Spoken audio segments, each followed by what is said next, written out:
Hello जनता, आप सुन रहे हैं मेरे चैनल गिरी के ज्ञान को। ये एक इंग्लिश पॉडकास्ट है और हम यहाँ डिफरेंट टॉपिक्स को एक्सप्लोर करेंगे। आज जो यहाँ मैं ज्ञान बांटने वाली हूँ या फिर कुछ ऐसा कहे जिस विषय पे हम चर्चा करने वाले हैं वो है हमारे HR। हाँ जी, मैं भी एक HR हूँ, तो सुनिए एक HR की कहानी उसी के मुँह जुबानी। हाँ, मैं वही हूँ जिसे आप रंगोली बनाने के नाम से, गेम खेलने के नाम से जानते हैं। ऐसे और भी कई नाम है मेरे, जैसे मैनेजमेंट के चमचे, खड़ूस, एक्सेट्रा एक्सेट्रा। इसमें से जो मेरा फेवरेट है ना, वो खड़ूस है। यकीन मानो, मैनेजमेंट का कॉल आने पे जितनी आपकी फटती है ना, उससे कई ज्यादा हमारी फटती है। बात कुछ ऐसी है कि ये कड़वाहट है क्यों भाई? एम्प्लॉइज तो हम भी हैं। आपकी और हमारी जो सैलरी की रेट है, हम दोनों की ही सेम है, तो फिर ये दो तरीके की चीजें क्यों? कहते हैं ब्रेकअप हर्ट्स द मोस्ट। कभी अपने से कम एक्सपीरियंस वालों की खुद से ज्यादा की सैलरी या ऑफर लेटर बना के देखो, बड़े आए, ब्रेकअप हर्ट्स द मोस्ट। जितनी नफरत तुम्हें है ना फन फ्राइडे से, उससे कई ज्यादा हमें है, क्योंकि हर टाइम ब्रिंग समथिंग न्यू का डंडा हमारे सर पे घूमता है। हम HR तो उस हस्बैंड की तरह होते हैं जिसे अपनी माँ और बीवी दोनों को खुश रखना है। अरे भाई, तुम्हारा रोना सुनने के लिए तो हम हैं, लेकिन हम कहाँ जाके रोएं? और क्या कहते हैं कि HR सैलरी नेगोशिएट करते हैं। तुम अपना काम अच्छे से करो तो sincere, good performer, good employees, और हम करे तो वैम्प। ये भी तो मेरा ही काम है। ये तो वही बात हो गई, तुम करो तो सही और हम करे तो गलत बात है। क्या बात है यार। अच्छा हाँ, आजकल एक और चल रहा है कि HR ने मुझे नौकरी से निकाल दिया। भाई साहब, बहन जी, क्या आप मेरे पर्सनल फूफा जी के यहाँ काम कर रहे थे जो मैंने आपको निकाल दिया?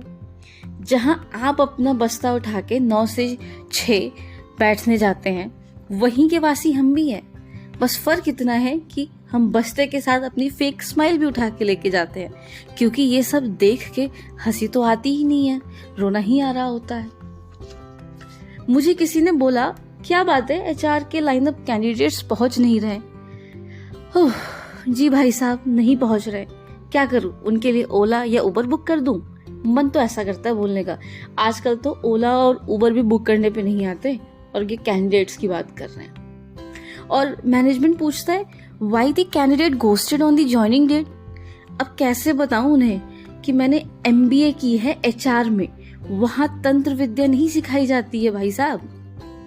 एम्प्लॉइज के ना वेलफेयर के लिए आप कुछ भी करा दो, गालियां तो आपको पड़ती ही हैं। और एम्प्लॉइज क्या कहते हैं, वेलफेयर के नाम पे कराया ही क्या है? अरे भाई, जो भी कराया है ना, जो भी आपको मिल रही है, वो भी बहुत रोग आके ही करवाया है। समटाइम आई फील एम्प्लॉइज बहुत ही लकी होते हैं। उन्हें तो मैनेजमेंट तक बात पहुंचाने के लिए एक HR का कंधा मिल जाता है। बट अब HR, वो है तो एम्प्लॉय, बट वो अपनी बात कहाँ तक कैसे जाके पहुंचाए, ये भी तो सोचो। और हाँ, एक जो मीम्स बहुत फेमस है हमें HRs के लिए, अपार्ट फ्रॉम रंगोली, कि I will get back to you, उसके अंदर की ना कहानी कोई डिस्कस नहीं करता, कोई उस पर बात नहीं करता कि I will get back to you के पीछे की कहानी क्या है। आप जैसे ही कुछ मैनेजर्स होते हैं, इंटरव्यूअर्स होते हैं, जो इंटरव्यू लेते हैं कैंडिडेट्स का, और उनका फीडबैक क्या आता है, ये कैंडिडेट ना कुछ जमा नहीं। सर क्यों नहीं जमा, ये तो नहीं समझ आया, लेकिन कुछ जमा नहीं, इस पे ना कॉन्फिडेंस नहीं आया, इसके ना फैमिली में कुछ तो चल रहा है, ये पुरानी कंपनी में सब कुछ सही था फिर भी जॉब छोड़ रहा है। अब ये हम एम्प्लॉइज को कैसे बताएं कि सर, जो हमारे यहाँ जो बैठे हैं इंटरव्यू लेने के लिए, वो उन्हें कुछ मजा सा नहीं आ रहा है। तो भाई यही तो बोलना पड़ेगा ना, I will get back to you, क्योंकि उस गेट बैक टू यू के बीच में जो समय होता है ना, हम भी वही लड़ रहे होते हैं कि सर ये रीजन तो नहीं दे सकते, इतना तो आपको देखना ही पड़ेगा। बट नहीं, उस पे तो कोई बात नहीं करता। I feel HR should also have some HR जिसको हम अपने भी सुना पाए, समझा पाए। हाँ, ये थी मेरी एक छोटी सी दर्द भरी दास्तां। Thank you everyone for listening my podcast. You can write your corporate HR stories on girishristi30@gmail.com. Keep loving my channel and थोड़ा सा प्यार अपने एचआर को भी दे दो, वो भी बेचारे क्या ही चाह रहे हैं। और हाँ, एक और बात, रंगोली बनाना हमें भी नहीं आता है।